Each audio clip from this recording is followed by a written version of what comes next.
Salvem aí os serguianos.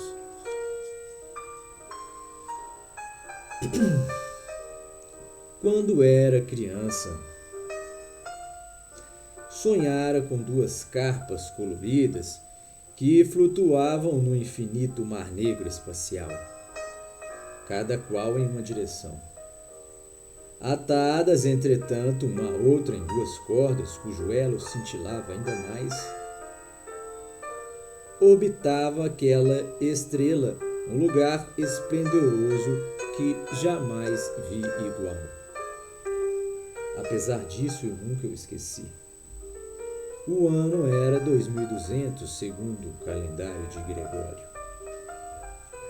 Após algumas semanas navegando no ventre do espaço, deslumbrado com cenários que recordavam os 9 céus de Alighieri, avistei o brilhante astro azul turquesa, onde fulguravam as seguintes inscrições: Et summuntur causa nominum academicorum fortitudo et temperantia. Só quando ganhei o seu interior pude concluir que o suposto lema daquele lugar eram também ilhas altivas que se podiam ler, portanto, esculpidas no orbe lá do céu. Eu então chorei copiosamente como se tivesse acabado de nascer. Mas como é este lugar, caro Sr. Eagle? Como são as paisagens? Havia pássaros e animais? E pessoas? Se havia, como elas eram? Sim, muitas aves e animais. Pessoas também, muitas. Como lhe disse Lenoia, tudo é como já o conhecemos, mas com muito mais perfeição. Perfeição? Em que sentido são eles mais perfeitos do que nós? Não sei exatamente como dizê-lo. É como se estivessem imunes a qualquer doença ou desnutrição, seja física ou moral. A sua postura é alinhada, mas graciosa. A sua pele é vistosa e os seus cabelos, quase sempre longos, volumosos e brilhantes, de cores naturais e vivazes. Seus olhos irradiam permanentemente dóceis fulgores inebriantes. Enquanto entre nós quase todos padecemos de algum mal ou deficiência, genética ou eventual, não existe lá, neste lugar ou entre os seus habitantes, nenhuma moléstia ou contaminação. Todos gozam de enorme e incrível acuidade dos sentidos e dos movimentos. Tal como aqui, há grande diversidade étnica, isto é, pessoas fisicamente muito diferentes, mas todas elas definitivamente belas e incrivelmente atraentes ao olhar. Eu pensava comigo mesmo. Sempre julguei a beleza pelos critérios da moralidade e da rigidez, porém jamais imaginei tantas pessoas belas no mesmo lugar. A tecnologia daquela nação, prossegui, ocupara-se por deliberação dos sábios e do... Poxa, tem que fazer uma pausa aqui porque interromperam o meu Chopin. E é o Banco Santander com propaganda de YouTube. Isso aí é o que acaba com a humanidade, os bancos. Mas tudo bem. Os bancos continuam atacando, mesmo na hora do encontro serguiano. Então, continue aí para nós, por favor, Chopin. Grande Chopin. Continue aí, Chopin.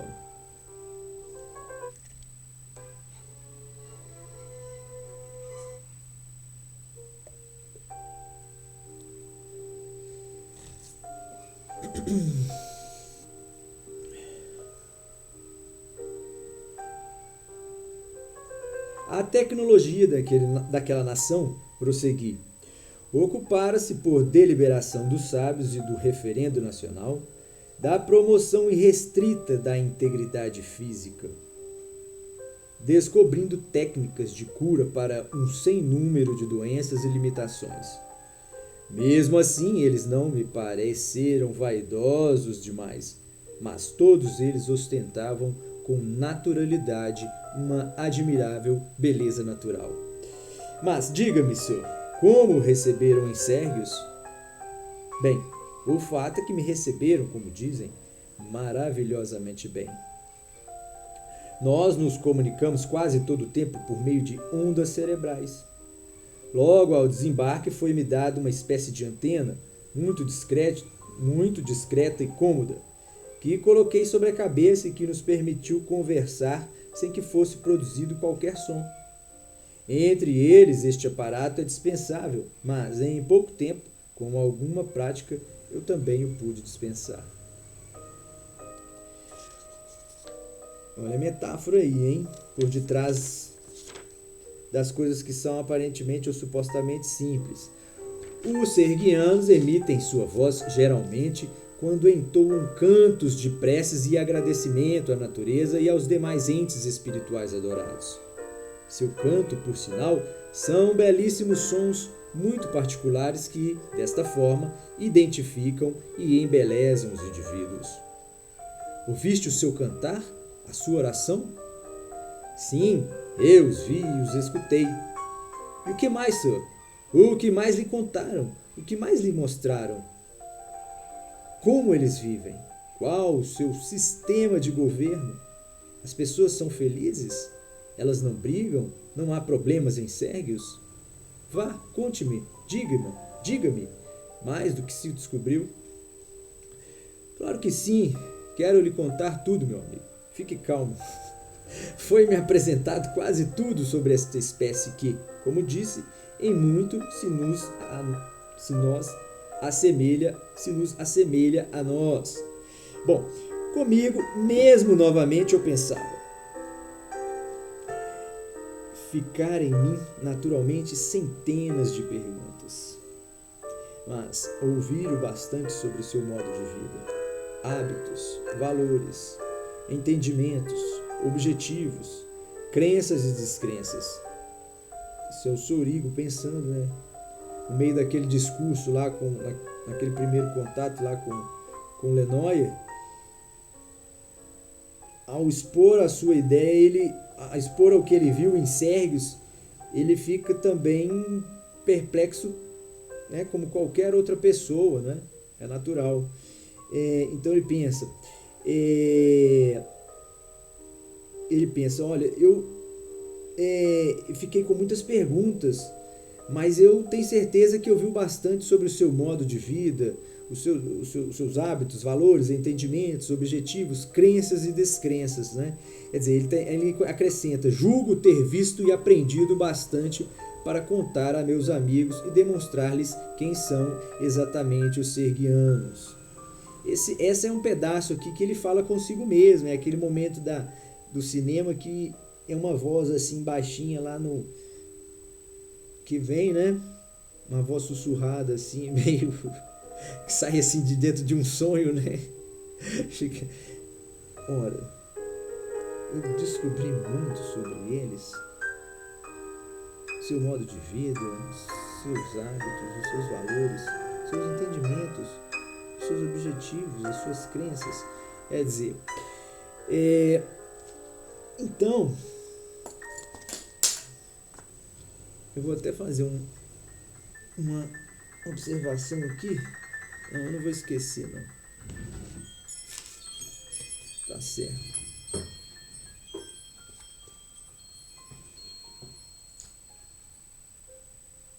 Mais uma observação aqui.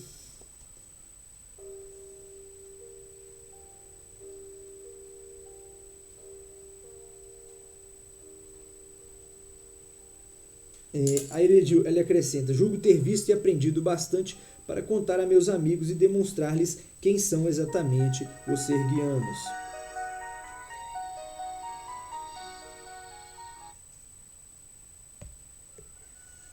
Investidor, olha isso. Puta merda.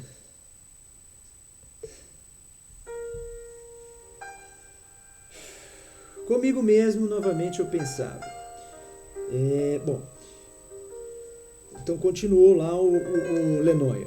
Estou ansioso para saber como foi o seminário.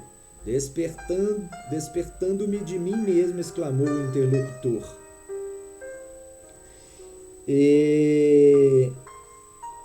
Claro, Noia, não me contaram a sua origem, mas apenas parte do seu passado.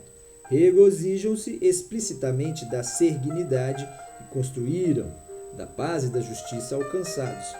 Disseram-me que o motivo daquele convite, dentre outras coisas, se devia inicialmente ao fato não apenas da semelhança natural, mas aos problemas semelhantes havidos entre nós. Desde o começo percebi que eram mais antigos, o que foi posteriormente confirmado. Quanto mais eu conhecia dos seus desafios, mais eu reconhecia os nossos. Ora, Igor, convidaram-no, portanto, para aplicar uma espécie de lição? Certamente não foi esta sua intenção, eu respondi. A forma singela e fraternal de contar sobre si mesmos e de como se transformaram inspirou-me pela sua graça ao invés de oprimir ou humilhar. Mas como foi possível essa mudança, senhor?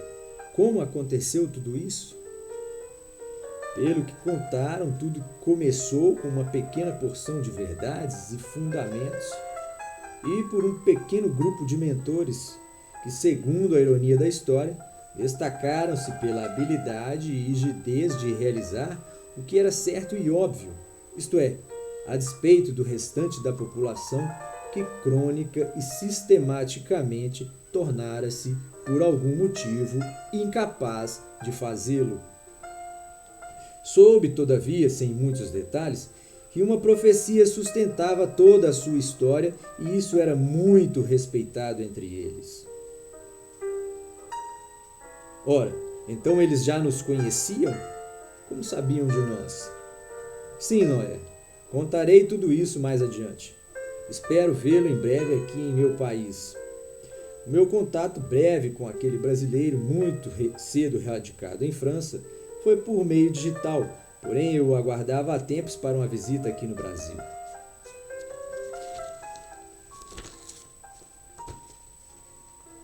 Aí vem uma coisa aqui que não me interessa muito, né?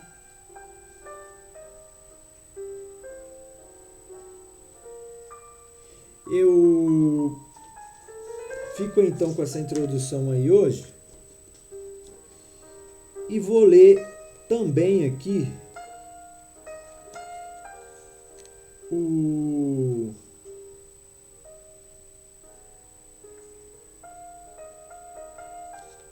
Vamos ler aqui do protagonismo, individualismo e coletivismo, tá?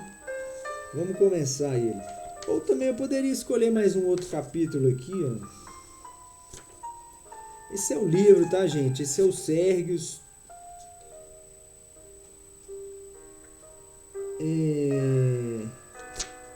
Esse é o Sérgios. A gente vai estar lançando em breve, tá? Sobre processo de registro junto à Biblioteca Nacional.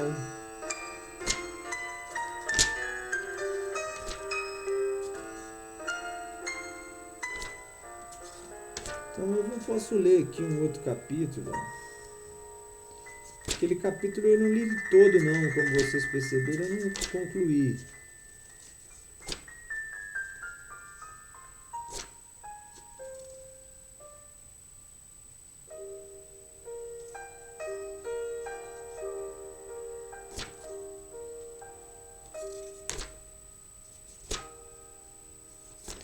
O capítulo talvez mais belo é esse que ele chega lá, né?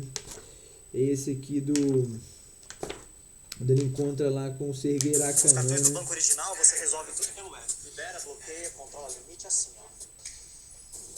ó. Quando ele conversa lá com o Serguei Aracanã, né? A conversa aí, na nossa opinião aí, é a parte mais sofisticada. A parte mais sofisticada. Vamos ler ela então? Vamos ler o comecinho dela.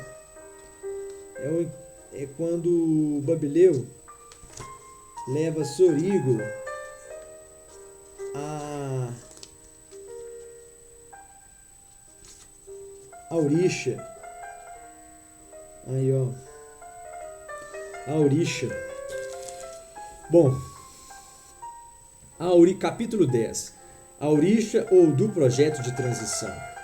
Na manhã seguinte, Babileu recebeu-me nos jardins suspensos do palacete onde me hospedava. O sol serguiano brilhava anunciando o dia espetacular. Sentamo-nos à mesa brilhante de cristal posta em meio a arbustos e flores perfumados e vivazes. Novamente a música encantava. Um verdadeiro banquete repleto de frutas e de pães era servido a mim. Com nuance acolhedora, o serbiano perguntou: como está o seu apetite nesta manhã, nobre habitante da terra? A propósito, dormistes bem? Muito bem, eu respondi. Meu apetite é voraz. O ar aqui de cima é ainda melhor. A cor do céu é deslumbrante. O brilho do sol é sem descrição. A arquitetura imponente deste lugar e todas essas frutas tão doces e tão frescas à minha frente, eu realmente me sinto no castelo como um rei. O serguiano então sorriu e disse apenas que tais regalias em seu país se estendiam naturalmente a todos os cidadãos. Mas como? Eu perguntei. Ora, senhor, você bem sabe que entre nós não há privação de nenhum bem ou privilégio e que os trabalhos são rotativos e universais. Mas o requinte e o refinamento são coisas apenas do bom gosto e, portanto, algo estritamente pessoal. Estrita e tão somente pessoal. Estrita e tão somente pessoal. Deixa eu fazer essa... Onde está a minha caneta? Bom, vou fazer com esse aqui, ó.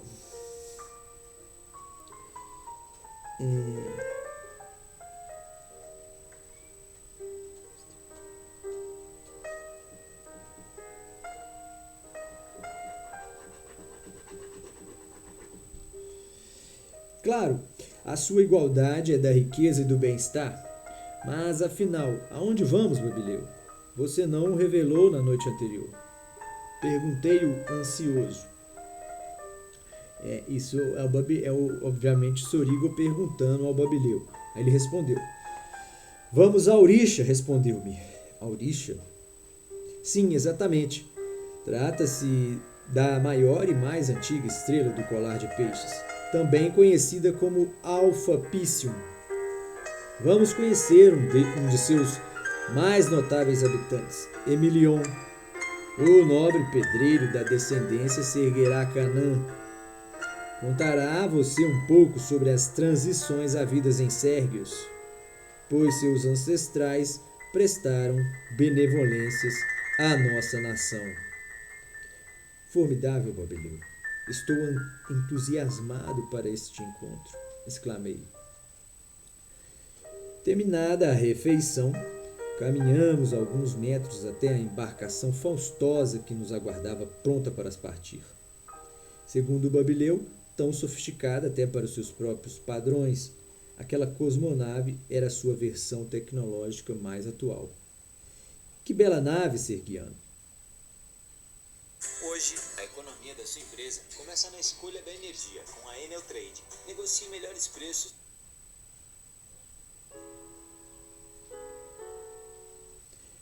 Eu gosto de Chopin, vou ouvir pela última vez aqui o Chopin. Essa em especial eu gosto mais do Chopin.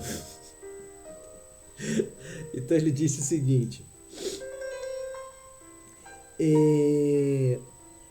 Que bela nave, serguiano! Vocês realmente harmonizam a tecnologia, a beleza e a sofisticação.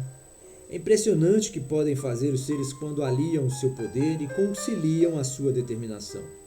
Novamente eu exclamei.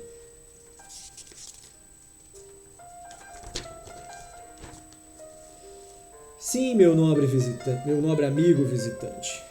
Já estava chamando ele de amigo. Hein? Olha, os seres vivos são capazes de criações e de intervenções ainda maiores, mas a maior elevação possível está na vontade e domínio da gestão e do comedimento dessas faculdades. Respondeu o Sergiano. Compreendo, mas que maravilha é esta? Do que ela é capaz? Trata-se de um modelo recente capaz de cruzar a nossa galáxia e até mesmo em outras adentrar.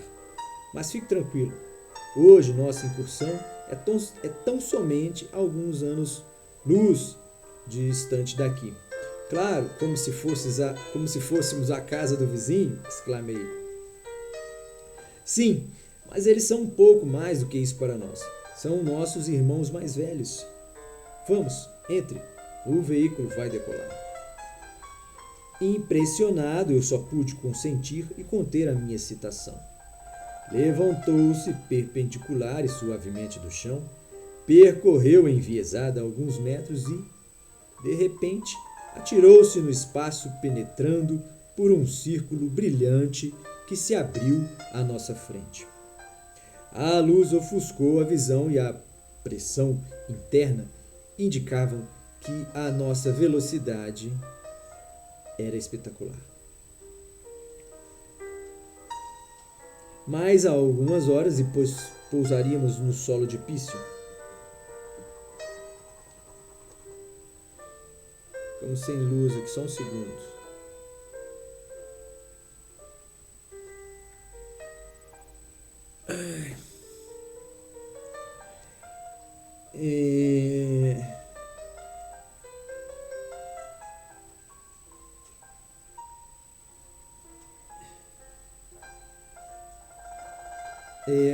Como se sente, senhor? Perguntou-me Babileu. Muito bem, obrigado. A pressão é forte, porém suportável. Chegamos, exclamou o Sergiano. A nave flutuava pelos céus daquele lugar e o que se via através de suas janelas era algo extremamente incrível e espetaculoso. As casas, os prédios, os campos, os seres residentes e tudo mais era só energia e emanação, parecendo coisas irreais. À medida que nos aproximávamos, ficava curiosamente claro o sentimento de cada objeto ou ser, como se tudo fosse animado. Pensara comigo, estou sonhando outra vez? Ei, senhor, atenção! Estás impressionado e absorto. Estalando os dedos, o Sergiano me chamou. Pois não, Babileu, estou aqui, desconcertado, mas estou aqui. Isso é Pício? O que é este lugar? Estou sentindo a energia muito boa, um sentimento enorme de paz e felicidade que nunca senti igual. Estamos no céu? Vais me levar, por acaso, a um Deus? Não, senhor, ainda não. Sorrindo docemente, o Sergiano me falou. Vamos à casa de Emilion, o que na verdade é quase isso que pensou. Este pedreiro é uma alma bondosa e remota, portanto, muito sábia e poderosa dessa constelação. Mas não faça cerimônia. A sua postura neste lugar não pode ajudar agora em nada. Apenas o que você é conta neste momento. Portanto, não há motivo...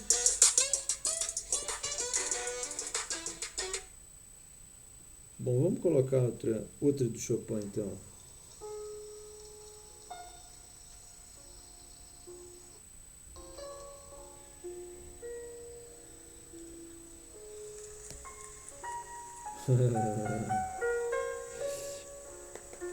Vamos lá.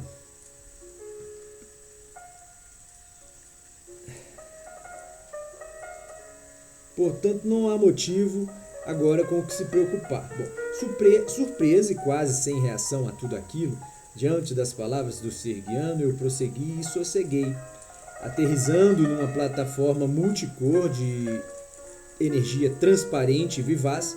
À sua frente, um castelo magnífico e reluzente de energia vibrante esperava por nós. Abriu-se o portal e do interior senti uma estranha e afetuosa sensação. Senti-me protegido e amparado por aquele ser. Caminhando em nossa direção, modestamente estendeu a sua mão e em seguida me abraçou. Conte-me, Igor, como tem sido a sua jornada?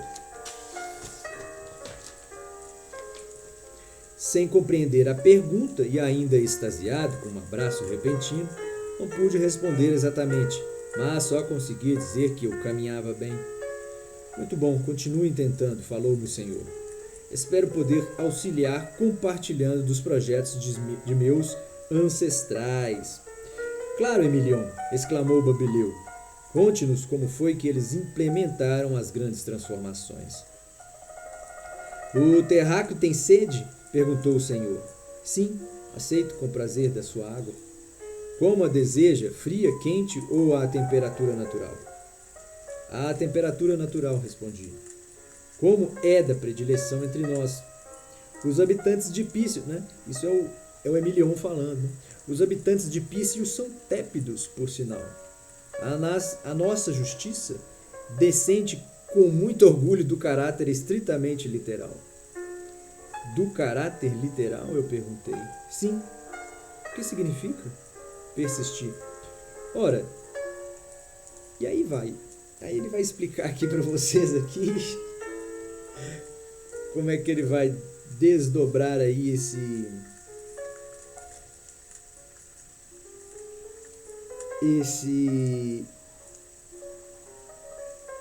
essa parte aí.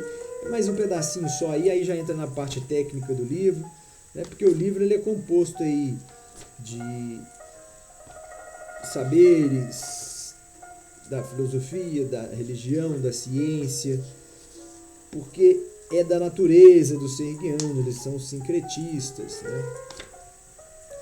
Eu posso ler um pedacinho aqui para vocês aqui do sincretismo, do capítulo lá que fala do sincretismo, que é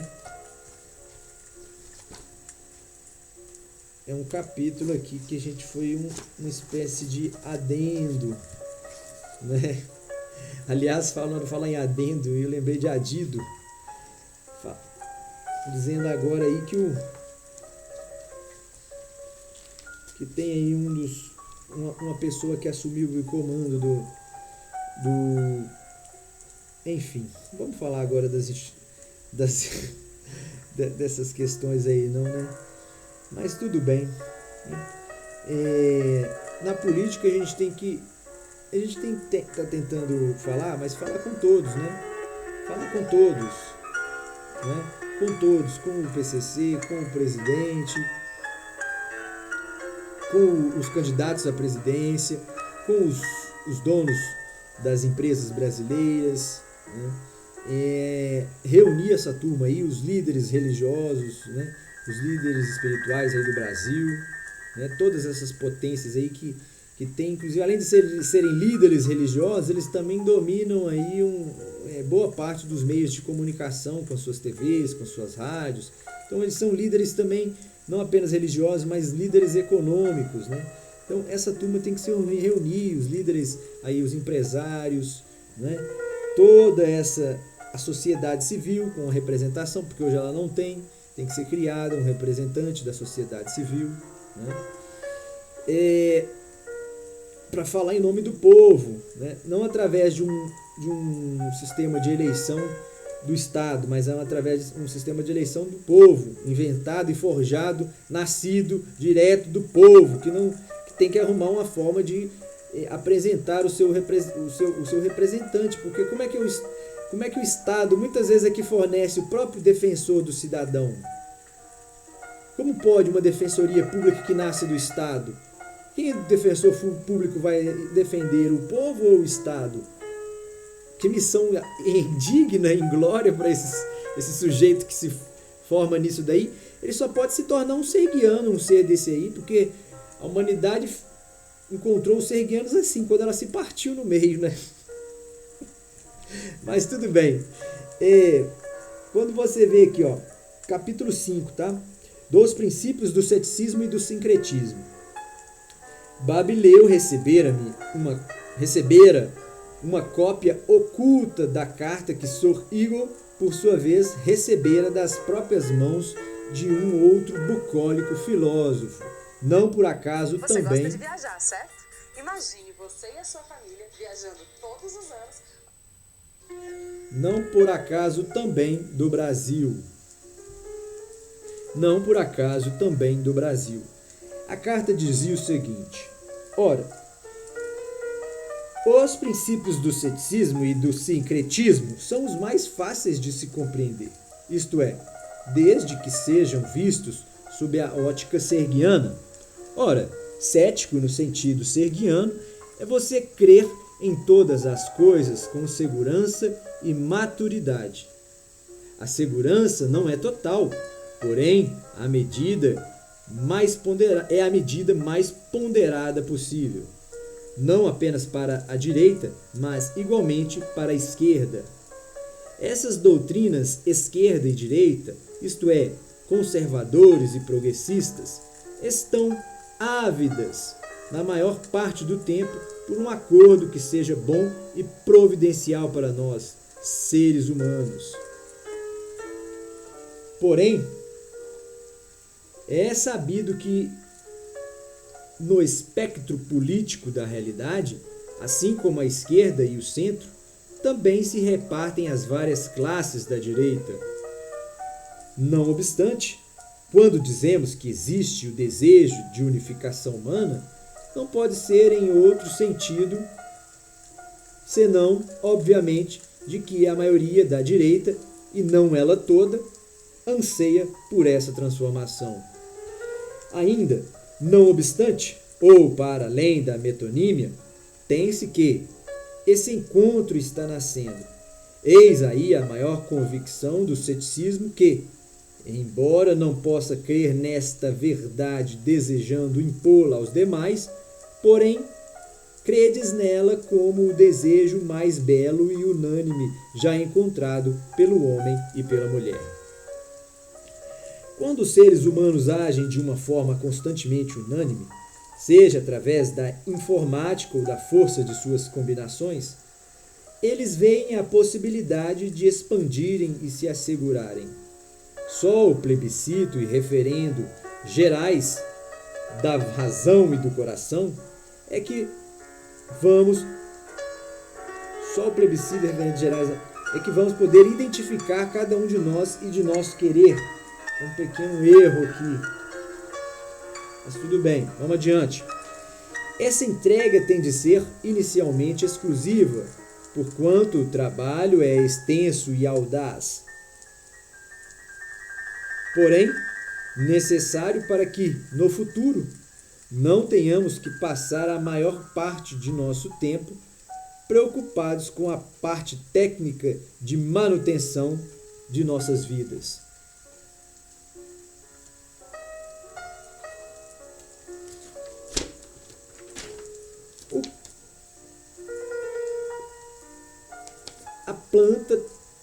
A planta tem que existir para trabalharmos a moral, encontrarmos a verdadeiro ponto de nosso equilíbrio. Houve outro erro aqui, mas esse erro foi crasso, né? Mas tudo bem. Eu nem estou me situando aqui, mas tudo bem.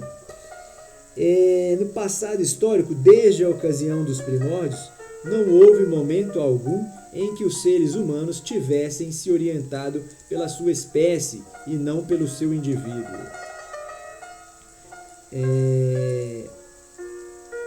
Essa é toda a diferença que causam os ceticismos e sincretismos serguianos, partindo da ideia suposta de que as religiões tivessem feito mais o mal do que o bem, e que, definitivamente, não sabemos se é verdadeiro ou não.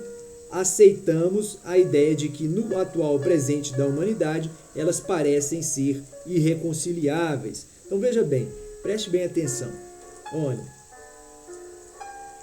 ele está dizendo aqui, ó, essa é toda a diferença que causam os ceticismos e sincretismos serguianos, né? Que causam o ceticismo e o sincretismo serguianos, né? Partindo da ideia suposta, que diferença é essa que ele citou acima, ó? Em toda aqui, ó, no passado histórico, desde a ocasião dos primórdios, não houve momento algum em que os seres humanos tivessem se orientado pela sua espécie mas sempre pelo seu indivíduo. Quer dizer, é esse aí o problema que nós estamos apresentando aí na doutrina, reiteradamente. Quem está acompanhando os vídeos aí no YouTube tá ligadinho aí, então, na doutrina, tá entendendo e vai ser salvo. Vai ser salvo, né? Quer dizer, aí ele continua, olha, partindo da ideia, né? Ele está dizendo que toda a diferença, isso é que causa toda a diferença, né? O ceticismo e o sincretismo serguianos é que fazem toda a diferença, portanto, porque veja bem, partindo da ideia suposta ao ceticismo aí, ó, com o suposto, significa que está sendo cético, né? Serguianamente cético, né? Serguianamente cético. Isso aí tem que pegar. Quer dizer, é diferente do ceticismo tradicional, né? Parece um ceticismo só daquela pessoa que só crê vendo, né? É o ditado que a gente... É a expressão, inclusive, bíblica, né? Supostamente aí também de um homem aí relacionado à Bíblia, né? Talvez um profeta, um apóstolo, né? É Tomé, né, que diz que, né, só acredita, tem que ver para crer, né? Salvo engano é Tomé, mas tudo bem. Aqui é um pouco isso. Mas o serguiano, às vezes, nem as coisas que ele vê, muitas vezes o que você vê também não pode ser tomado como verdadeiro, né? O que você ouve tem que ter um critério mais sofisticado. Ainda ontem, um amigo aí, meio maluco das ideias, estava tomando algo como verdadeiro, né? Algo que ele ouviu outra pessoa dizer, né? Ele estava tomando como verdadeiro absoluto algo que ele leu num livro. Quer dizer, são fontes muito precárias, né? A mente do outro, seja a expressão dessa mente dita, né, ou escrita, né? São fontes muito precárias. Por isso é que a verdade para os serguianos é a chama viva queimando, né? É a chama viva queimando. Quando esse fogo se apaga, não existe mais a verdade. E ela está em potencial o tempo todo, né? Então você vê que a gente precisa do fogo, mas não é só do fogo que a gente vive, né? O fogo, é preciso utilizar o fogo só em momentos especiais. Não podemos fazer o uso arbitrário do fogo e da explosão, né? Discriminado, né? Não podemos fazer o uso inadvertido da explosão. Isso, no limite, é a expressão máxima do poder. Bom,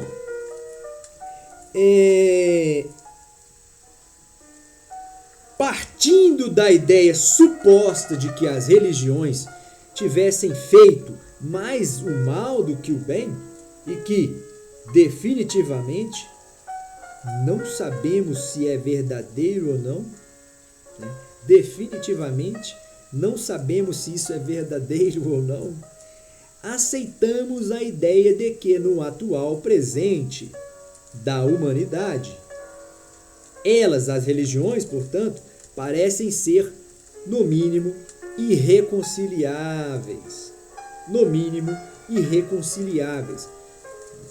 Nós não estamos dizendo nem que ela está fazendo mal, mas nós estamos dizendo que, no mínimo, elas são irreconciliáveis. E isso aí parece uma verdade da qual ninguém pode discordar. Todos conseguem ver essa chama ardente queimando. Essa verdade agora vige. Não importa o mérito dela.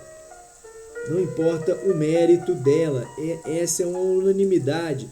A legitimidade dela se encontra na unanimidade da nação, a unanimidade do planeta, né? Se você perguntar a todas as pessoas, elas supostamente vão dizer que sim, que embora elas mesmas sejam capazes de tolerar a religião do outro, ele ainda, olhando para o mundo, percebe que o mundo vive uma constante guerra religiosa, uma permanente e constante guerra religiosa, né?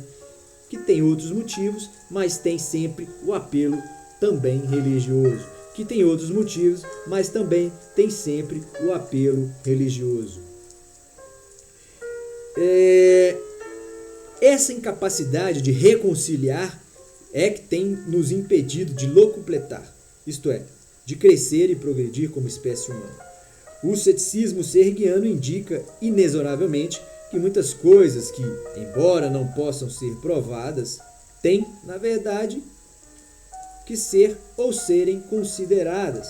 Ora, não pela sua incerteza, mas pelo seu trabalho real. Quer dizer, são coisas, por exemplo, como qualquer doutrina ou religião, qualquer metafísica. Tudo isso daí tem que ser respeitado, não porque a gente sabe que são incertas as suas verdades, né? Ou são efêmeras as suas verdades, mas porque pelo trabalho, pelo fogo queimar, pelo fogo vivo que ela já produziu, né? Pela sua história, pela sua existência e realidade, né? Essas coisas merecem o devido respeito ou a consideração, né? Que trabalho magnífico, magnificam todos os homens com suas religiões, crenças, tradições, intenções, vontades, valores, ideologias, convicções e hábitos, sentimentos, isto é, todas essas doutrinas e saberes devem confluir para um só progresso humano.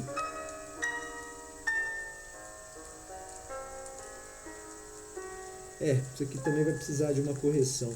Mas é isso daí, tá certo? Então, vocês entenderam bem, esse livro está sobre a processamento aí de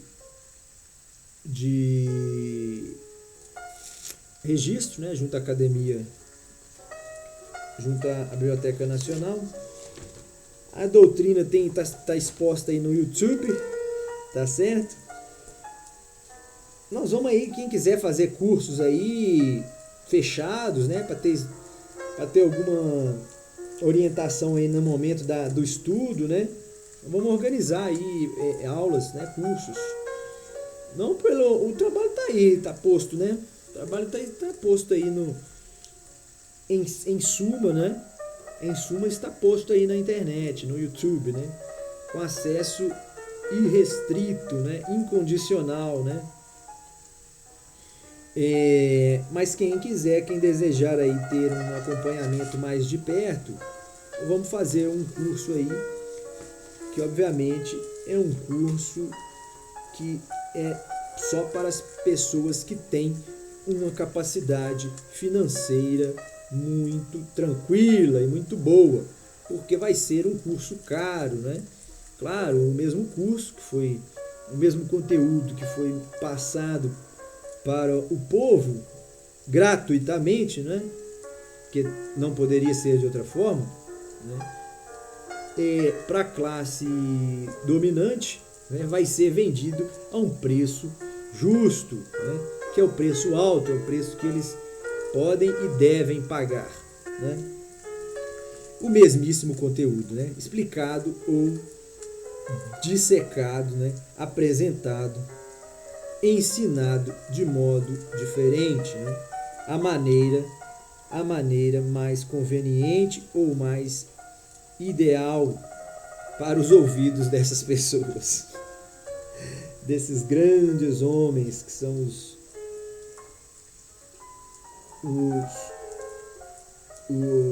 homens. Essas pessoas estão sofrendo também como a gente, estão sofrendo como nós. Olha, vejam bem vocês como o mundo é repleto de metonímias, né? A gente tem que ter. Então, quando eu aprendi essa coisa de metonímia, aliás, nós comentamos aí, ó, pra rapaziada, pra moçada assistir os meninos, quem tá começando a carreira e quem tá chegando no mundo aí, quer entender o que tá acontecendo, primeiro vai assistir lá a Guerra do Fogo, é lá que você vai abrir o portal para a sabedoria, né? Assista, portanto, A Guerra do Fogo. Você que vai começar a sua faculdade, vai começar o seu ensino médio, que já tem alguma consciência. Você que está, né, está fazendo o curso médio, vai iniciar a faculdade. Você que está querendo, já formou, mas está querendo rever tudo. Comece então pelo começo, assistindo A Guerra do Fogo. Tá? É o portal, esse filme é a chave então para a liberação da sua consciência.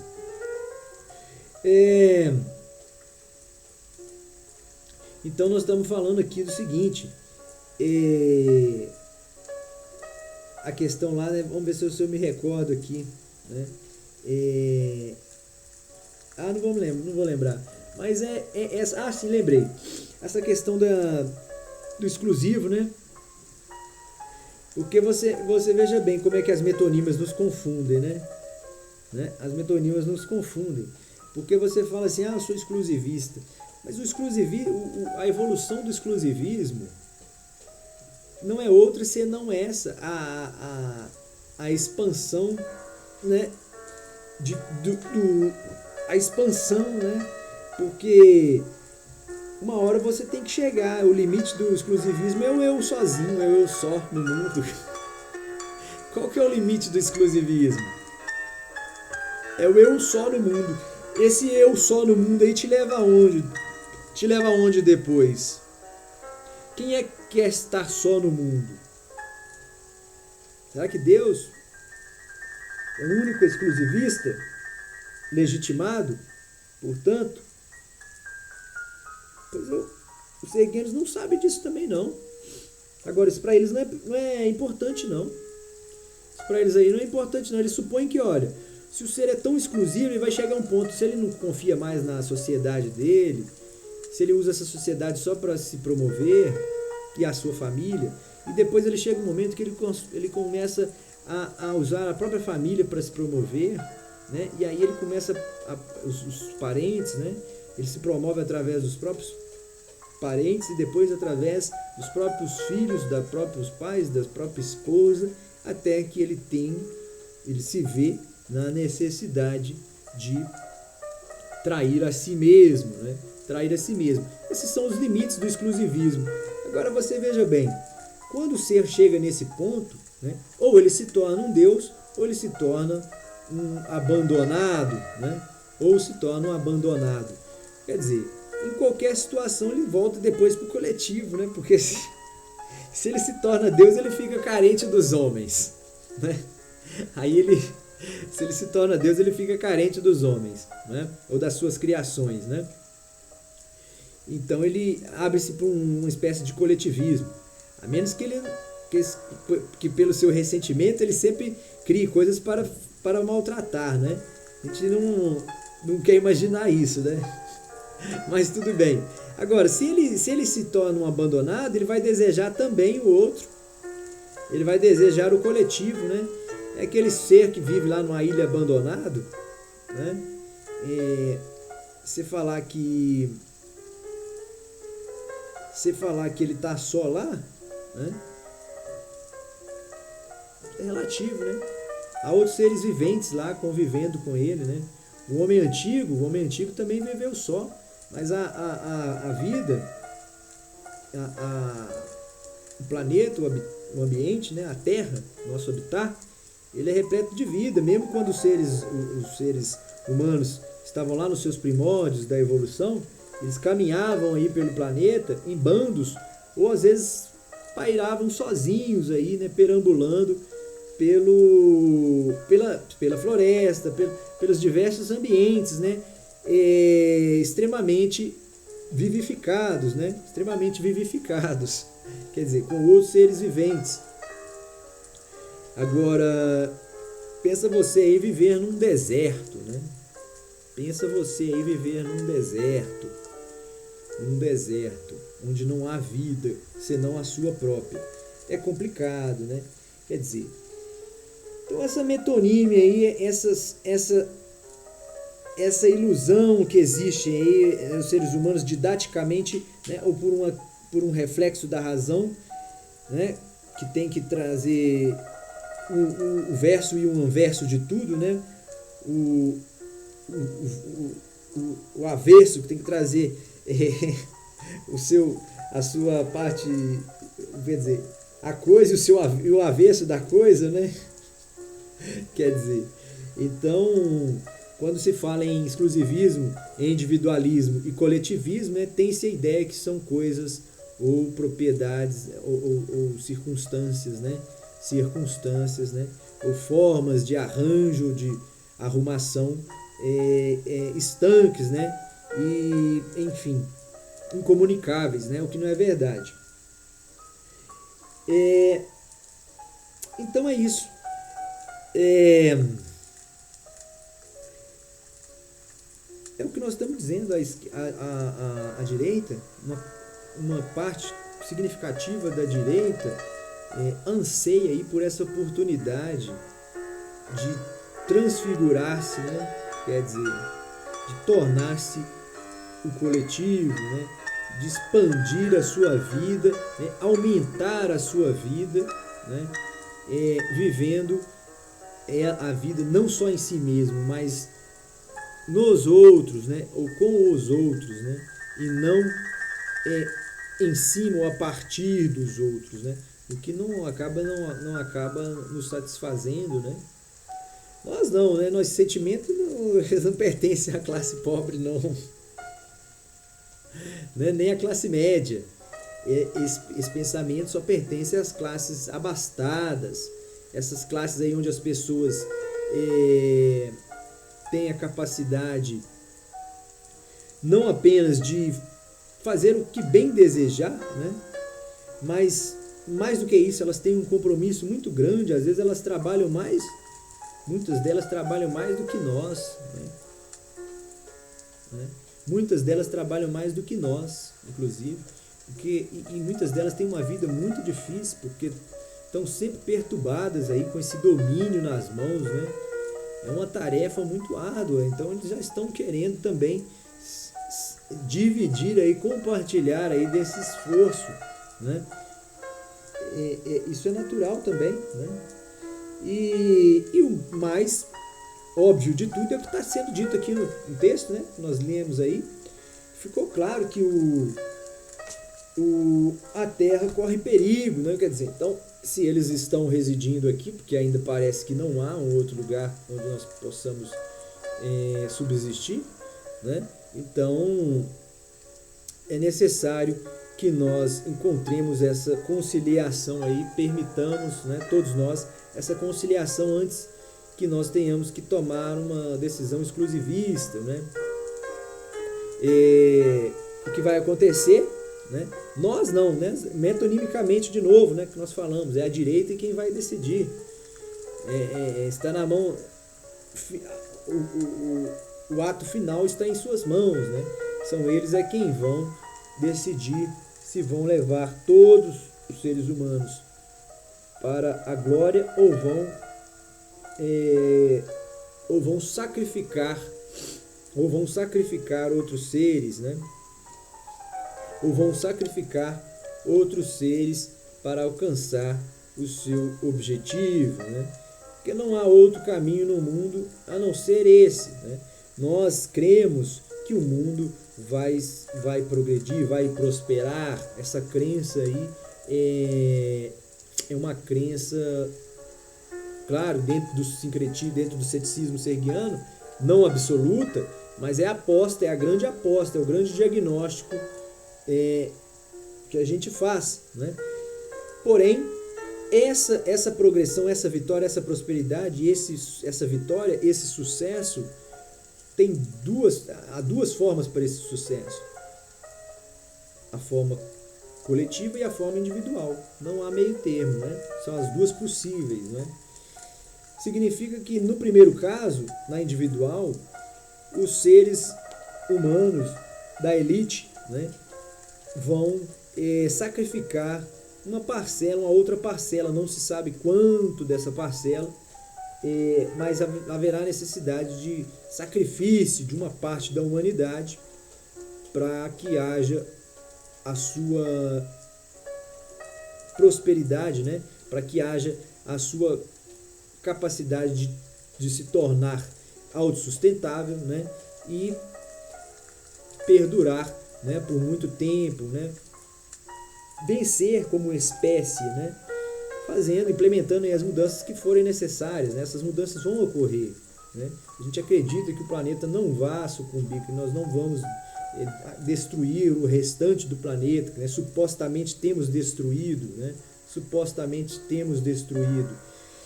Essa é uma primeira possibilidade. Uma segunda possibilidade, né, não há uma terceira via, como estão falando aí. Eu não sei porque ficam falando nessa bobagem aí de terceira via, porque todos nós sabemos que agora a coisa está entre o Lula e o Bolsonaro, né?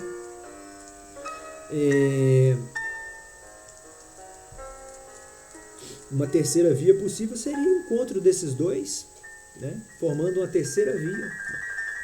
Uma via para além da primeira e da segunda, da direita e da esquerda, né? Esse é o ideal. Agora, esse é o que é a utopia, né? Quer dizer, agora, nem tudo que é utópico é irrealizável, né? Nem tudo que é utópico é irrealizável. E apesar disso, deve sempre servir como norte e, portanto, como orientação. Então, vocês vejam bem, a segunda hipótese é essa. A segunda hipótese é uma situação aonde o mundo progride, torna-se autossustentável, próspero, saudável, né, sublime, né, e ótimo de se viver para todos. E todos significa, portanto, que não haverá o corte nem o sacrifício de nenhum ser humano. Não haverá o corte nem o sacrifício de nenhum ser humano. Então você aí hoje que às vezes apoia, você que apoia a direita, mas não é do primeiro escalão, do alto escalão da direita, né? Você também provavelmente será cortado, né? Você será cortado. Quanto mais a esquerda, né? A esquerda será a primeira a ser cortada, né? E então o caminho aí que nos parece mais sensato, né, é o caminho de uma conciliação urgente, né? Uma conciliação urgente, né? Uma conciliação urgente. Bom, nós vamos ficar por aqui. Nós não tivemos a típica entrada icerguiana, mas nós nos vemos aí. Tem algum trabalho aí pronto, a gente está esperando para lançar aí no YouTube, né? Nós tivemos tendo conversas aí feito bastante contato aí com diversas pessoas, e em breve nós vamos apresentar aí quais serão os novos caminhos serguianos, tá certo? Vem coisa nova aí e interessante pela frente. Vamos fechar aqui com 59. Vamos tentar fechar com 1, né, em ponto. Vamos tocar o sino serguiano aí, porque esse sino aí não... Esse sino aí, sino serguiano, não pode parar de tocar. Esse som aí é o som da sabedoria serguiana. 43, 45, 10, 9, 8, 7, 6, 5, 4, 3, 2...